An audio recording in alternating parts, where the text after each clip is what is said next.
What's up mga kabanayad? So, good morning. Ngayon ay papunta tayo sa Pililla. At bigyan ng konting montage yan.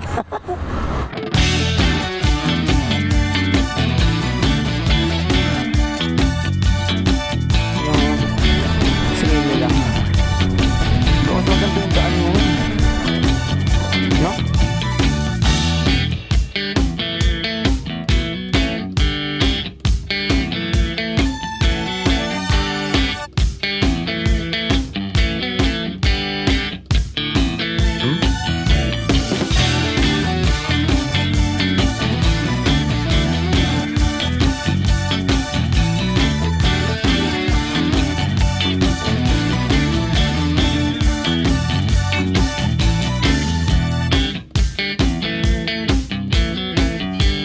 Hi guys, mga kabanayan!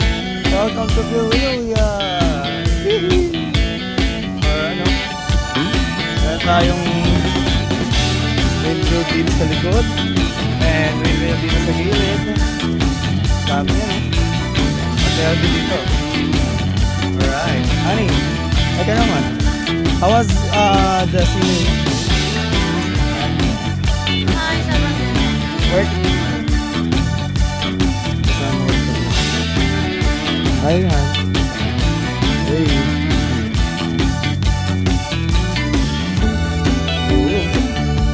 Hello, Joe. 7 minutes ko lang, nakakatakot. Yan na ito makikita. Okay, yung pang downhill.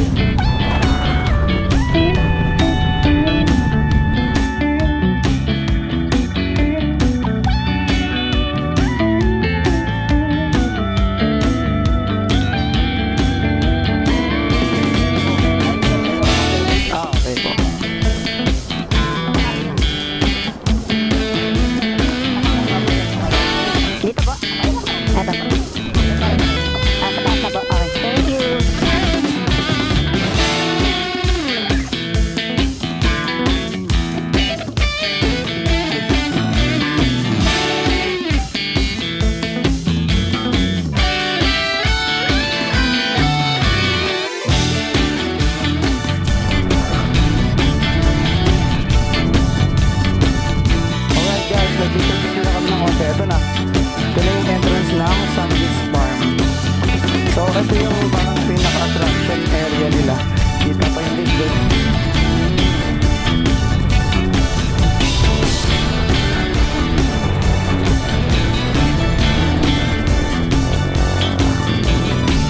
Kita ang Antipolo City. Ha? Ay, Cabanayad yan. Yung mga tanawin sa kayong daan na. Alright. So medyo fixed talaga dito. Tuturo ko na rin sa inyo dito guys yung accident prone area. Para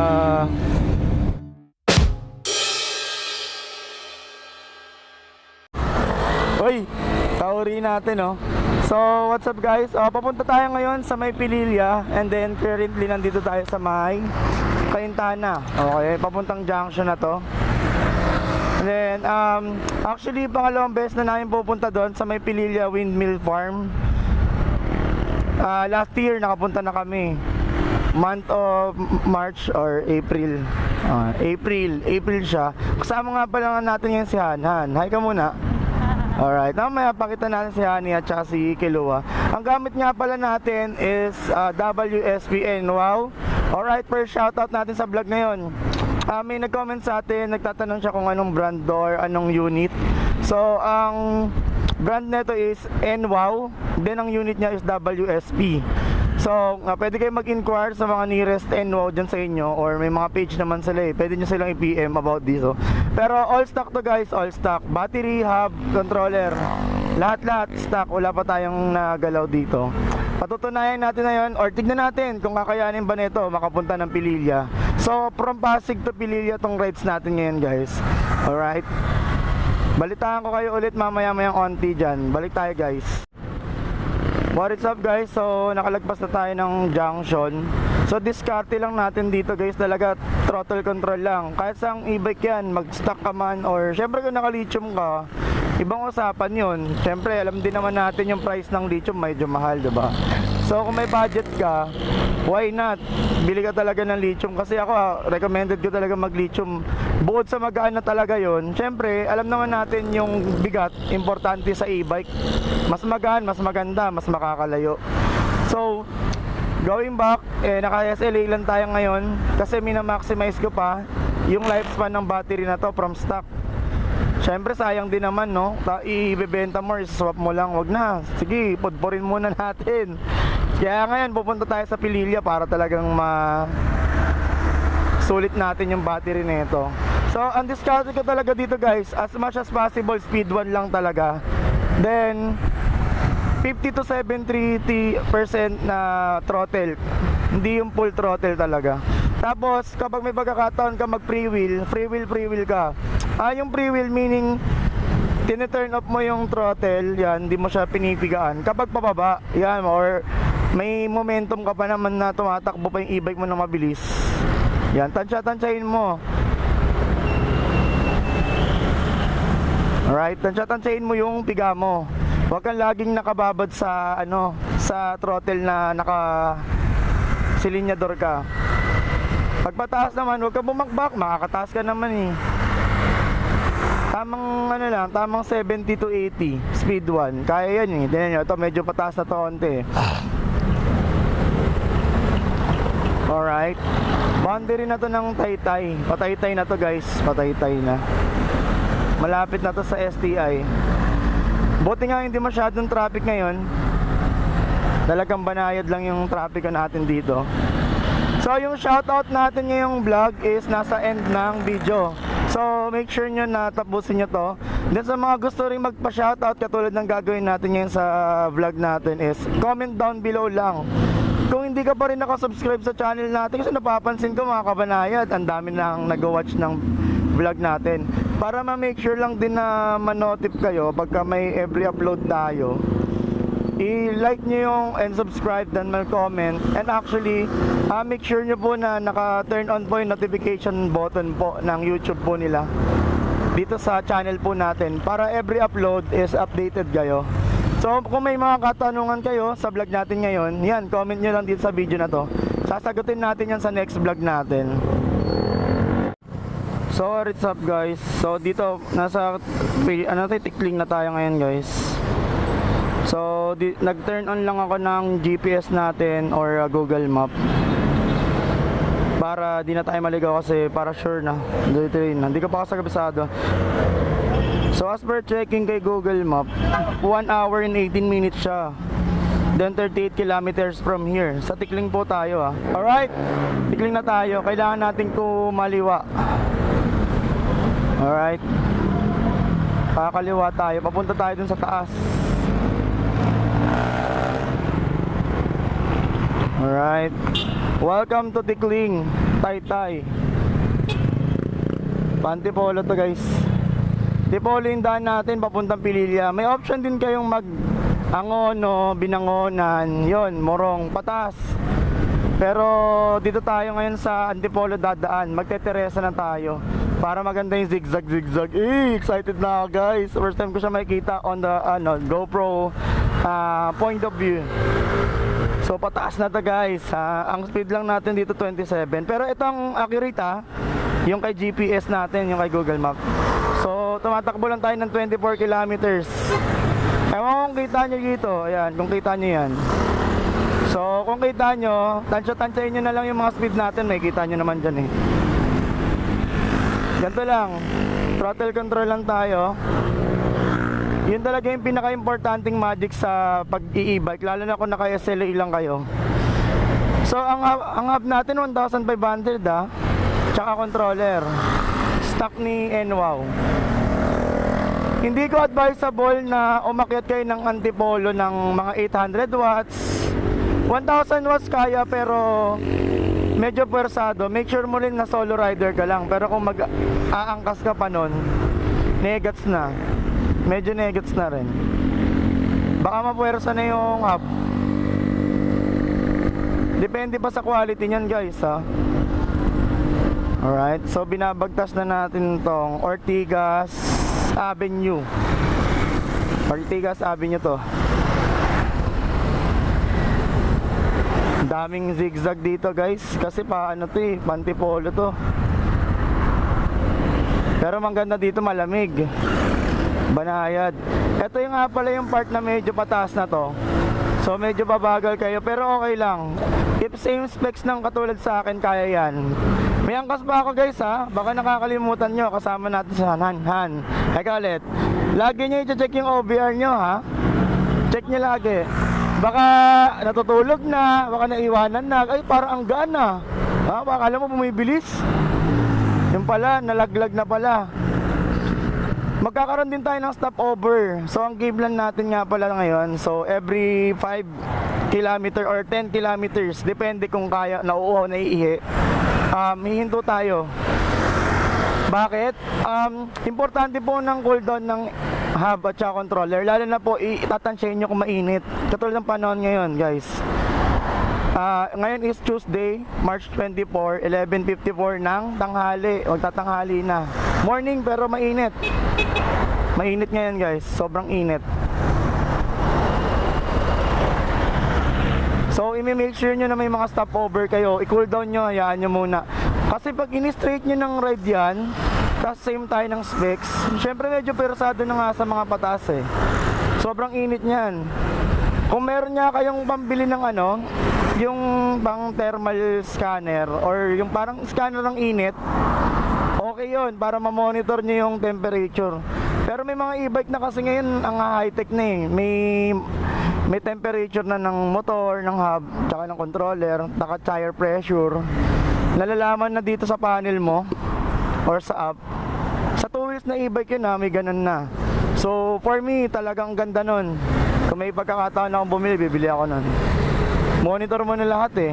Ako talaga guys, para akong ewan, kinakapa-kapa ako pero makakatulong talaga siya. Pag nakakapasong init na talaga yung di na kaya ng kamay mo, yun, mag ano ka muna, stop over ka muna. Pero safe na yung ano, every 15 km or 10, pag all stock ka. Pero pag mga 3K watts ka, yakang-yaka yan. 3K watts or 4,000 watts or 6,000 watts, okay yan. So andito na tayo sa arko ng Antipolo guys, kung makikita nyo sa bandang harapan natin. Alright, dumadami na rin yung mga business dito Tayo na sa Antipolo. Oh my god, first time in our vlog to guys ha. Welcome to Antipolo City guys. Ang kabanahid natin dyan. Kung umabot ka sa point ng vlog na to, huwag nyong kalimutan mag-subscribe. Then i-click nyo na rin yung notification bell para ma-notify kayo every meron tayong bagong upload sa ating channel. Okay guys, to medyo ano to, medyo talagang inclined to, pero throttle control pa rin tayo guys. Ang speed natin 21 km per hour, pero babagal ka talaga dito. Okay lang, banayad ka lang. Alright. Nagiging 14 km ang tagtag eh. Dito kayo banda guys, dito. Ayan, ditong part kayo. Bumigilid lang kasi ako, rat-ratan dito. One way kasi dito. One way, yan. Medyo bumagal tayo pero okay lang yan, normal. Kabisado ko na kasi tsaka pangalawa guys, tandaan nyo may angkas tayo. So kailangan magdoble tipid tayo. Tsaka pag may mga pataas, tulad nito, may pataas ahead, di ba? Pwede nyo nang ano yan, pondohan nyo yan para di persado. O pondahan. Huwag nyo sasayangin itong pababa na to. Yan, ganyan. Speed 2 kayo konti. Speed 2, speed 3. Yan. Yan. Kunin nyo yung momentum. O, di ba? Free wheel. Ha? Bike lane lang kayo guys. Pero pagka may kailangan kayong iwasan, iwas kayo. Pero bago kayo gumilid dito, check nyo muna yung side mirror nyo kasi lalo na pag may highway, mabibilis ka yan. Ayun o, iwasan nyo yung hihinto kayo sa pataas as much as possible pag safe. Pag pwede overtakean nyo kasi dyan kayo kakain ng malaking battery from stop tapos sa pataas. So guys, again, disclaimer lang, kung 3K watts kayo, disregard nyo na lang yung mga ano ko, tips ko kasi pang mga mahihinang pang mga mahihinang e-bike talaga to. Okay? So kung nakakornihan kayo sa akin, pwede nyo nang scroll up or mag next na kayo, vlogger. Okay lang, no problem guys. Kasi possible nyan kung malakas yung e-bike nyo, talagang medyo mababagalang kayo sa ride natin ngayon. So kung hindi pabor sa mata nyo, masakit sa mata, okay lang. Next vlogger na kayo. Pero sa mga low end na e-bike, ito, bibigyan kayo ng tips para makapag long ride din kayo. Kaya yan, naniwala kayo sa akin, subok ko na yan eh. May angkas pa nga. Alright, nasa Alto Vista na tayo guys, Antipolo. Alright, balikan ko na lang kayo mamaya ulit. Wala pong masyadong kaganapan dito as of the moment. So be right back. What's up guys, lagpas na tayo ng konti sa Inares. And nandito tayo sa may McDo.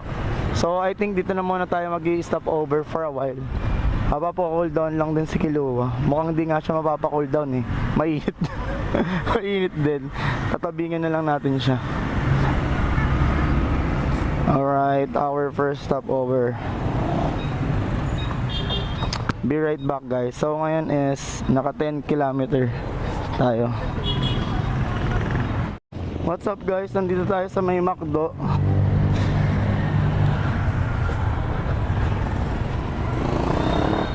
Ayun, meron tayong tabing. Okay yan. May tabingan na pala. Ayos yan, natabingan na pala ni Kuya. So nasa may saan ba to banda? Comment down. Ayun, P. Ayan, ditong McDo. Gandang na McDo nila dito guys. Sa may P. Oliveros, Antipolo tayo. So balitaan ko lang kayo guys ulit. Be right back.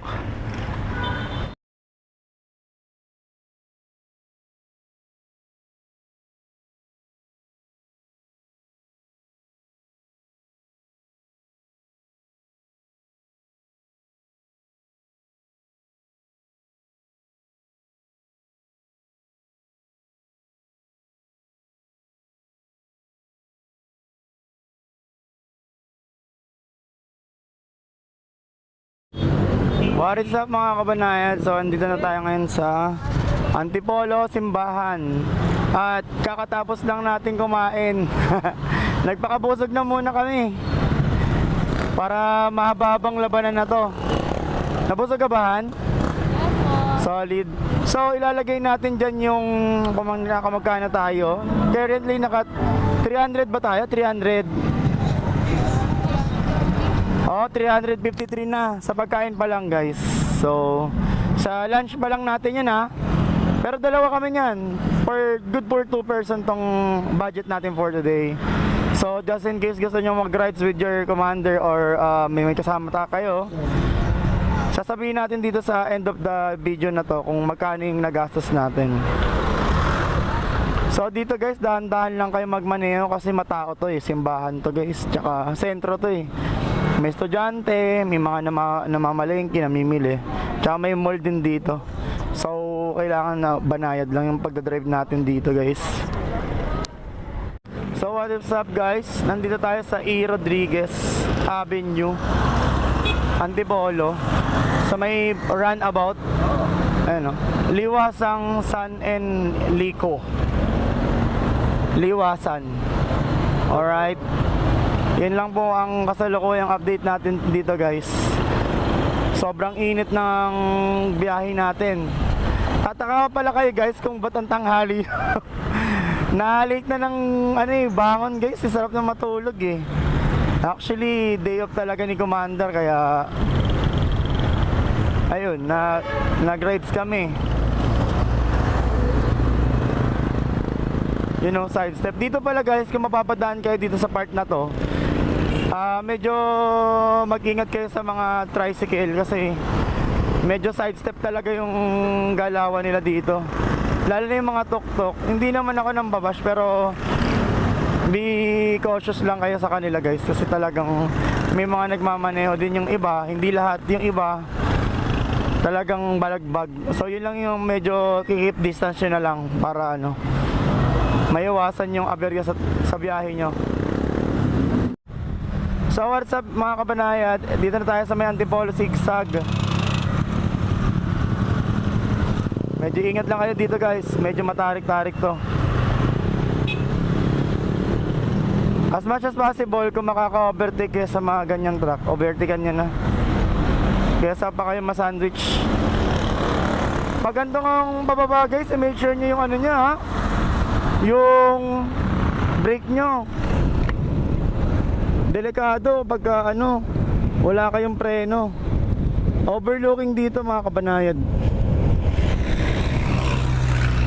Kitang kita yung overlooking. Mamaya hihinto tayo. Hinto tayo ha, banda doon sa overlooking.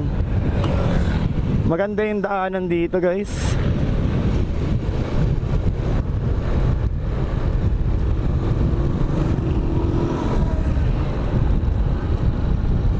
Dito ko pupudburin yung bagong ano, bagong palit tayo ng ano eh, brake pad guys.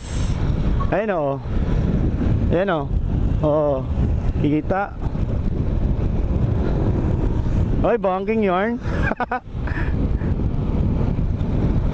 Banking din tayo. Banking yarn.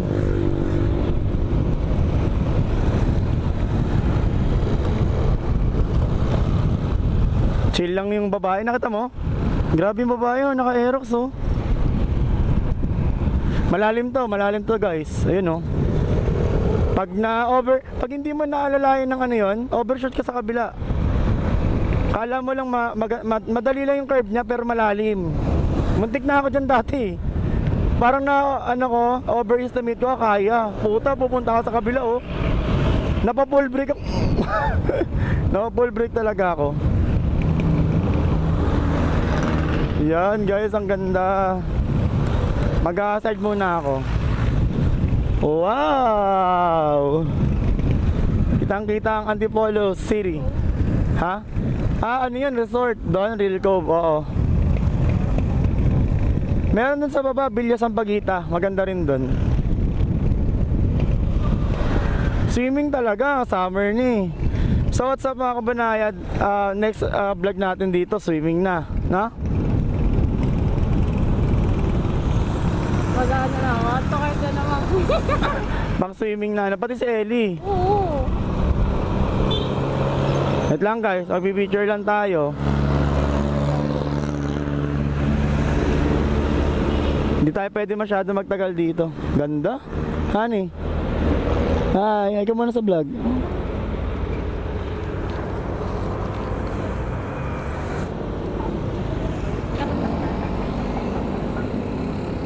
Tingnan nga natin. All goods na guys, nakapag-video na. Banayad na. Yung mga tanawin at saka yung danhan ha. Alright. So medyo zigzag talaga dito. Tuturo ko na rin sa inyo dito guys yung accident prone area, para mag-iingat na kayo. Uy. Uy. Unahan nyo na to. Ay, mukha na siya. Unahan ko sana siya, kaso mauuna siya sa akin. Gets mo? Aabutan niya na ako. Doon yung accident prone area guys, oh, sa bandang unahan. Okay na yan, okay na, all good na. Lagay mo na sa bulsa ko. Oo. Mali nga yung pwesto natin eh. Wait lang, dito tayo sa likod. Huwag kang tutukod dyan sa pababa dyan. Yan, diretso ka lang oh. Dito lang, yung katawan mo. Kasi yung babae tumukod dyan, ituro ko sa'yo. Tandaan mo yan ha. Tumukod yung babaeng vlogger dyan. Yan lalim diba? Tapos ang bigat.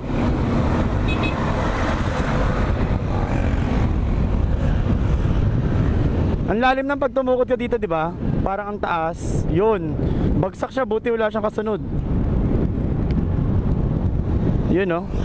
Woohoo! Ang sarap mabuhay, guys.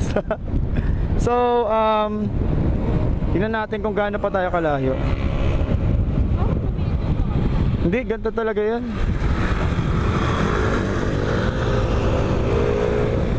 Oo, ganyan ka talaga kakitid yan.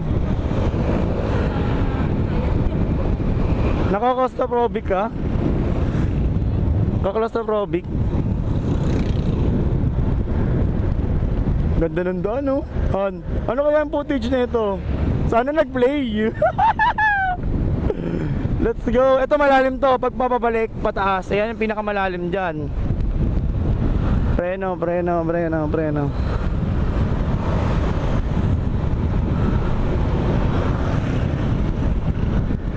All good na. Basta dire-diretso na to, guys. So, hindi na tayo papunta sa boundary ng Teresa na to. Teresa Antipolo. Panahin na natin to nasa likod.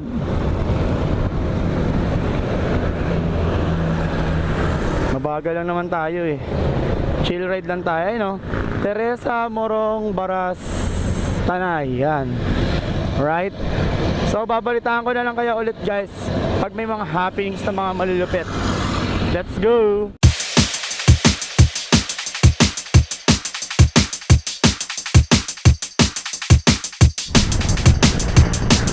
Wala akong madaanan, sir. Wow! Hindi pala yun, ano?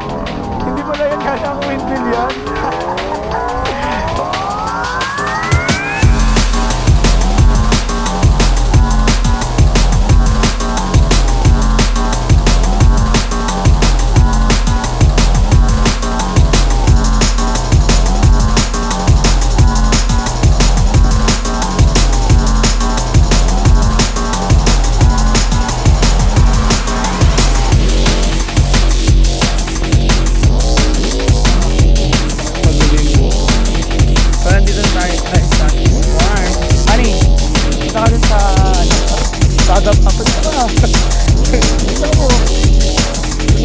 Gago, madadapahan, tawanan ko. Lagi pa rin ako dyan dati, diba? Kita. Kaya guys, nandito kami sa may Santis Bar, which like Kupal. Ganyan. Lapahan eh. Guys, tawagan na dito. Nandito na.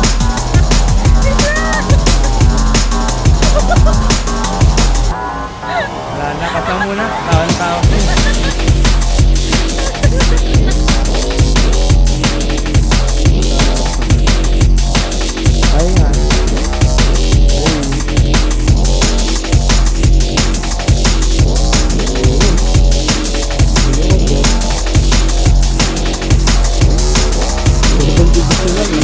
Nakakatakot.